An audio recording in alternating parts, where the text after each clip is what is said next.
নমস্কার, 169 ট্যারো কবিতা চ্যানেলে আমি কবিতা সবাইকে স্বাগতম জানাচ্ছি।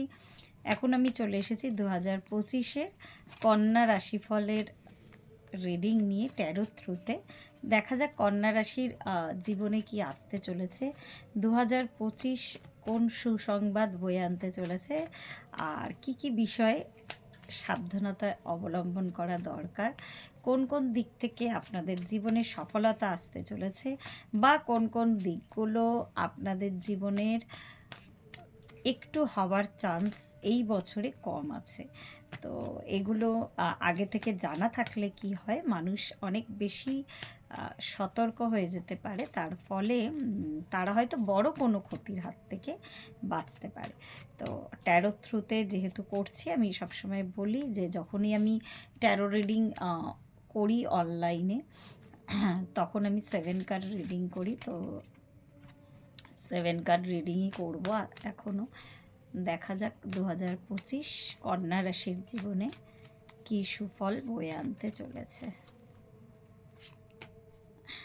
অলরেডি স্টার্ট হয়ে গেছে 2025, আজকে 4 তারিখ,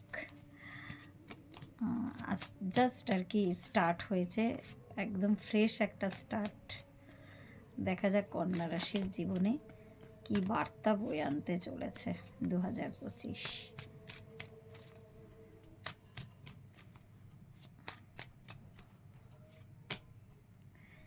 আচ্ছা, বটম অফ দ্য ডেকে এসেছে 9 অফ ওয়ান্সের কার্ড।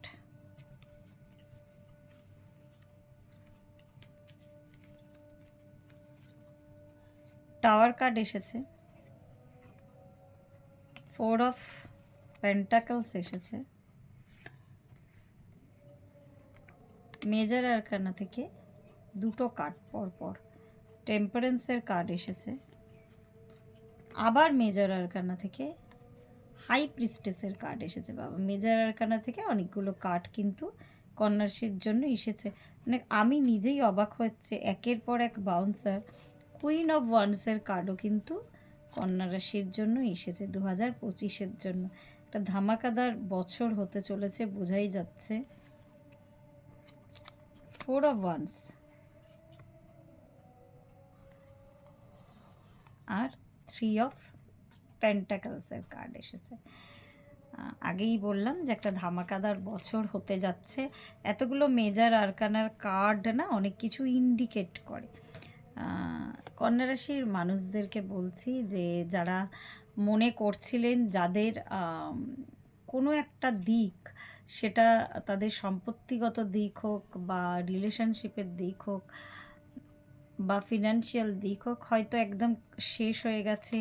আপনারা হয়তো ফিনান্সিয়ালি অনেক বেশি স্ট্রাগল করছিলেন 2024-এ, অনেকটা স্ট্রাগল করছিলেন কন্যা রাশির মানুষজন 2024-এ। তো সেক্ষেত্রে আমি কিন্তু দেখতে পাচ্ছি আপনাদের একটা সুসময় আসতে চলেছে। আপনাদের যে সমস্যাটা হচ্ছিল, ভাবছিলেন মানে একদমই কোনো পথ, যখন মানুষ হয় না যে ঈশ্বর বলে সব দরজা যখন বন্ধ করে দেয়, একটা দরজা কিন্তু খোলা থাকে। তো সেই দরজাটাই কিন্তু এখন আপনারা দেখতে পারবেন। যে ডোরটা মনে করছিলেন আপনাদের সামনে আর কোনোদিনও ওপেন হবে না বা ক্লোজড হয়ে গেছে, তো সেই ডোরটা কিন্তু রিওপেন হতে চলেছে। নতুন কোনো কন্ট্রাক্ট সাইন করতে চলেছেন, নতুন কোনো প্রজেক্ট শুরু হতে চলেছে। ইভেন কন্যা রাশির যারা পুরুষ বা মহিলা আছেন, উভয়ের ক্ষেত্রেই বলছি, বিয়ের যোগ কিন্তু প্রচণ্ডভাবে প্রবল। কিন্তু যেটা আমি দেখতে পাচ্ছি, যাদের বিবাহ হতে চলেছে তারা কিন্তু বেশ, তাদের জন্য একটা সুখবর, তারা কিন্তু তাদের জীবনে সোলমেট কিন্তু তারা আসতে চলেছে, তাদের জীবনে সোলমেট। তো সেটা অ্যারেঞ্জ ম্যারেজই হোক বা লাভ ম্যারেজই হোক, প্রত্যেকটা ক্ষেত্রেই কিন্তু আগের বছরটা আমি দেখতে পাচ্ছি বেশ আপনারা কিন্তু লসে রান করছিলেন সব দিক থেকেই। তো সেটা কিন্তু এবছর আপনাদের জীবনে কিন্তু ফুলফিলমেন্ট আনতে চলেছে। আর যদি সাবধানতার ব্যাপার বলি, তো যাদের জীবনে অন্য কোনো তৃতীয় কোনো ব্যক্তি আছে আর কি। বুঝতেই পারছেন আমি কি বলতে চাইছি। হাজব্যান্ডের ক্ষেত্রে ওয়াইফ ছাড়াও অন্য কেউ, তো এরকম তৃতীয় কোনো ব্যক্তি যদি আছে বা না থেকে থাকে, তো আপনাদের কিন্তু তৃতীয় কোনো ব্যক্তির অনুপ্রবেশ আপনাদের জীবনে কিন্তু ঘটতে চলেছেই।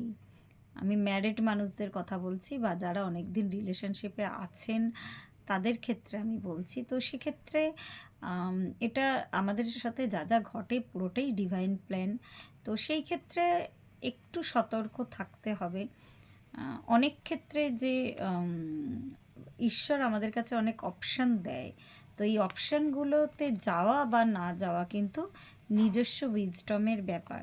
তো সেক্ষেত্রে আমি বলবো যে একটু সাবধানতা অবলম্বন করতে হবে, বা যাদের যাদের অলরেডি যাদের সম্পর্কের মধ্যে থার্ড পার্টি বা তৃতীয় কোনো ব্যক্তি আছে, তাদের ক্ষেত্রে আমি বলছি, তাদের ক্ষেত্রে কিন্তু অনেকের সাথেই মানে বেশ একটা ঘোরালো পরিস্থিতি, এটা বলতে পারেন একটা ওয়ার্নিং বা চেতাবানি আর কি। একটা ঘোরালো পরিস্থিতির কিন্তু সম্মুখীন হতে চলেছেন। আমি ম্যাসকিউলিন আর ফেমিনাইন উভয় এনার্জিকেই বলছি। তো সেই ক্ষেত্রে বেশ সতর্কতা কিন্তু আপনাদের অবলম্বন করতে হবে। যদি আমি দেখতে পাচ্ছি যে ডিভাইন একটা গার্ড আপনারা কিন্তু পাবেন, আর এই সতর্কতা যদি অবলম্বন না করেন তাহলে কিন্তু আবার আপনাদের ক্ষেত্রে কিন্তু সেই পুরনো পরিস্থিতি, মানে যেটা আপনারা 2024-এ ফেস করেছিলেন, তো সেরকম পরিস্থিতি কিন্তু আবার ব্যাক করে কিন্তু আপনাদের জীবনে চলে আসবে। তো এই ক্ষেত্রে প্রচণ্ডভাবে সতর্কতা অবলম্বন করার কথা আমি বলবো। প্রচণ্ডভাবে সতর্ক থাকবেন। কিভাবে রিলেশন হ্যান্ডেল করবেন সেটা যদিও আপনাদের নিজস্ব ব্যাপার, কিন্তু আমি যেটা দেখতে পেলাম সেটা বললাম। আর যাদের যাদের নেই এরকম তৃতীয় ব্যক্তি, তাদের জীবনে অনুপ্রবেশও ঘটতে চলেছে। আর একটু দেখে বুঝে কন্ট্রাক্ট, নতুন কন্ট্রাক্ট যেটা আসতে চলেছে, মানে ফোকাসটা অন্য জায়গায় শিফট হলে কী হয় না, ফিনান্সিয়াল দিকটা অনেক সময় কিন্তু হ্যাম্পার করে। তো সেটা যাতে হ্যাম্পার না করে সেই দিকে একটু খেয়াল রাখতে হবে। ওভারঅল ভালো বছর, যেটা মনে করছিলেন যে আপনাদের ক্ষেত্রে আগের বছরের এই সম্পর্কটা বা এই ফিনান্সিয়াল গেইনটা আপনারা করতে পারছিলেন না, বা তার ফুলফিলমেন্ট হচ্ছিল না, এই ক্ষেত্রে কিন্তু ফুলফিলমেন্ট হওয়ার বছর এটা। তো কন্যা রাশির রিডিং এইটুকুই। পরবর্তীতে আমি অন্য কোনো রাশিফলের রিডিং নিয়ে অবশ্যই আসবো। 2025 কেমন হতে চলেছে। ধন্যবাদ।